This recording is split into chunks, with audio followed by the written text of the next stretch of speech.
And welcome to week 6 of season 2 of the AEFL, guys. And man, am I happy to be back on the screen. I apologize for the bit of the delay due to school. It's been a real bitch so far this year, but nonetheless, let's get into this week's scores as I lost once again. Big surprise there to Trevor, 126.2 to 75.9. Helmet-to-helmet contact gets a big win there over Liquor in the front, Poker in the back, 121.3 to 80.9. Paul Baker's dream team is having some sweet dreams as they pick up the big win there, 114.9 to 87.5 over Team Minivan. Old Smuggler picks up yet again another win as he moves to 4-2 over former Child Stars, 106.6 to 90.7. Newton's Law takes another loss there to the Grand Slam Breakfast Squad, 142.2 to 112.19. And then the Raging Boners find their heart on again as they pick up their second win of the year, 89.4 to 82.2 over Inglorious Bastards. Now, getting into the games a little bit more, as stated, my team just fucking sucks. Amendola comes back from the injury only to just get a concussion. Ray Rice can't even find a hole if a lady's legs are spread open. That's how bad he's running the ball this year. Nonetheless, Trevor just destroys me. He had 5 people in double digits with Vernon Davis having 38 points, all of which might have came in the first half, and then Jamal Charles, as always, putting up huge points. Helmet-to-helmet contact, as I said, picks up the big win as he had Arian Foster and Doug Martin picking up big points for him, and then also he had Moore in his flex spot picking up pretty size decent points for him there.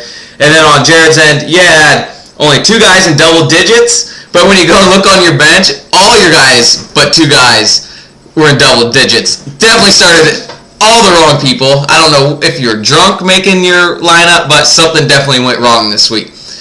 As mentioned, Paul Baker's dream team picks up the big win there as Sproles and Antonio Brown. What a trade that's been for you as you've been able to capitalize on that as you're now 3-3 and back to 500 since making that trade, while Edwards meanwhile is 2-4. Bradford scoring more points than what RG3 is lately, along with the fact that Fitzgerald had big points, while James Jones was your starting wide receiver with Green Bay, but that got hurt, and he only came out with 2 points. So part of the reason for the low points there, but you know what? Had you played 2 other teams, you might have picked up the victory. Old Smuggler gets another win there over former Child Stars as Barr's trade for Des Bryant is not working out this week as him and Tony Romo both just completely flopped for the week.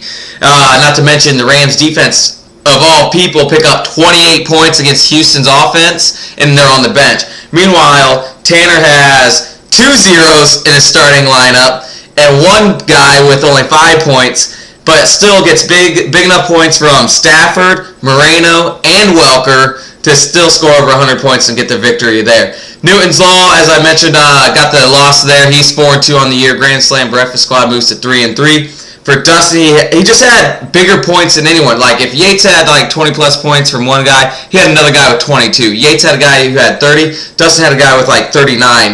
Brandon Marshall and Marshawn Lynch, the 2 main guys scoring most of the points on his team, might have had their biggest points of the year. So just a little bit of bad luck to Yates. If you actually look at the scores, he would have beat 1, 2, 3, 4, 5, 6, 7 other teams had he not played Dustin. So just a little bad luck on that end.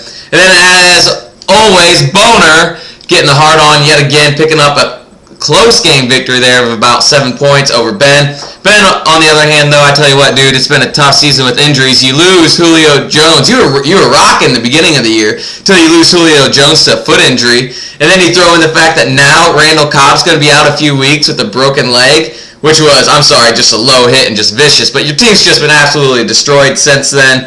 And then I believe your tight end was on a bye, Jared Cook. Or, actually, no, I think you might have dropped him. But either way, you had to pull someone off of waivers. Didn't go as planned. Boner, on the other hand, kind of had lower points from everybody. But yet had big enough points from Josh Gordon to carry him to the win there, 89.4 to 82.2. But nonetheless, it's time, as always, to get into this week's Trevor Frymeyer's Cocksucker of the Week.